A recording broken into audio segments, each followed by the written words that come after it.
નમસ્કાર દર્શક મિત્રો, હું જપન શાહ, કાનમ એક્સપ્રેસ ન્યૂઝમાં આપનું સ્વાગત છે। જોઈએ આજના મુખ્ય અને મહત્વના સમાચાર। નાગરિકોના સ્વાસ્થ્ય સાથે ચેડા કરતા તત્વો સામે ગુજરાત સરકારની લાલાંક। રાજ્યભરમાં ખોરાક શુદ્ધિ અભિયાન હેઠળ ભેળસેળિયા તત્વો સામે કરાઈ કડક કાર્યવાહી। આરોગ્ય મંત્રી શ્રી પ્રફુલ્લ પાનસેરિયા।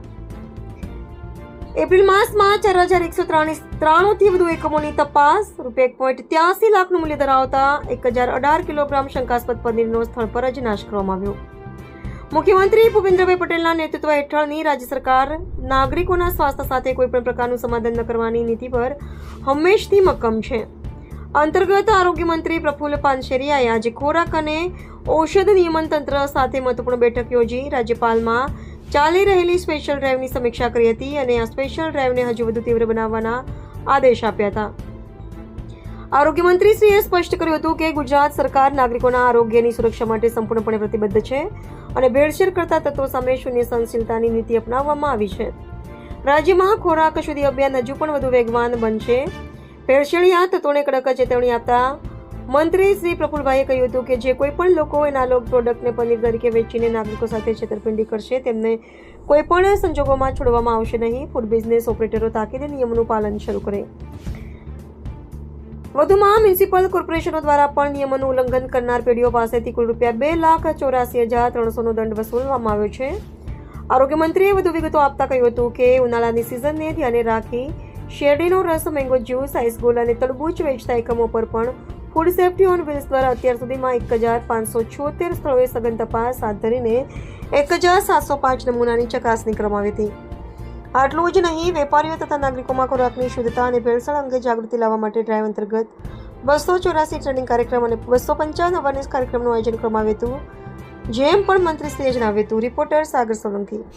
સુરત શહેર અને ગુજરાતભરમાં જે રોડ ઉપર, સ્ટ્રીટ ઉપર ખુલ્લા ખોરાક વગેરે, કોલ્ડ ડ્રિંક્સ, તરબૂચ, મસાલાઓ વેચે છે, એમાં ગુજરાત સરકારના ફૂડ એન્ડ ડ્રગ્સ વિભાગ દ્વારા આરોગ્ય જાળવણી માટે સતત એમના ઉપર વોચ રાખી એમના તપાસ, એમના નમૂના લેવાઈ રહ્યા છે। આ ટીમ ફૂડ એન્ડ ડ્રગ્સની ટીમ સતત કામગીરી કરી રહી છે, એ લોકોના સ્વાસ્થ્ય માટે કરી રહી છે અને એ માટે હું બધાને વિનંતી કરું છું કે આપણે ખાવાની વસ્તુ લઈએ છીએ એ ખૂબ સ્ટાન્ડર્ડ કંપની અથવા તો ખૂબ સ્ટાન્ડર્ડ ડેરીની પ્રોડક્ટનો જ યુઝ કરી લેભાગુ તત્વો કે ખુલ્લું વેચાતો ખોરાક એક પણ ના લઈએ, પરંતુ જે ભેળસેળ કરી રહ્યા છે, જે બદમાશી કરી રહ્યા છે, હું અમારો આરોગ્ય વિભાગ સતત વોચ રાખી અને રોજના રોજ દરોડા પાડી રહ્યા છે। 1,21,00,000 જેટલી દવાઓ, ડ્રગ્સની અંદર ભેળસેળ અને નશીલી દવાઓ વગેરે શંકાસ્પદ દવાઓનો જથ્થો સીલ કરી દેવામાં આવ્યો છે। એ જ રીતે આઈસ્ક્રીમ, કેરીના રસ, તરબૂચ વગેરેની અંદર પણ ભેળસેળ કરીને જે એસેન્સ નાખે, કલર નાખે છે, આ લોકોને પણ છોડવામાં નહીં આવે। એટલે એના હેતુથી આ જાગૃતતા લાવે છે। અમારા 32 રથ યાની કે વાન ઓન રોડ પર પૂરા ગુજરાતની અંદર અત્યારે ફરી રહ્યા છે અને સમયાંતરે ગમે ત્યારે ગમે ત્યાં એના ટેસ્ટ અને ફૂડ વાનની અંદર જ એમના પ્રાથમિક બેઝની ટેસ્ટ કરવામાં આવે છે, જેથી કરીને ખોરાક ખાદ્ય છે કે અખાદ્ય છે તુરંત જ નિકાલ ત્યાં કરી દેવામાં આવે છે।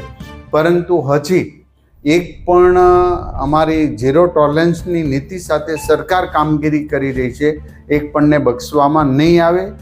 લોકો આજે નહીં તો કાલે આ બદમાશી કરનાર લોકોએ સુધરવું પડશે અને સુધારવા માટે અમારું ફૂડ અને ડ્રગ્સ વિભાગ સતત કામગીરી કરી રહ્યું છે।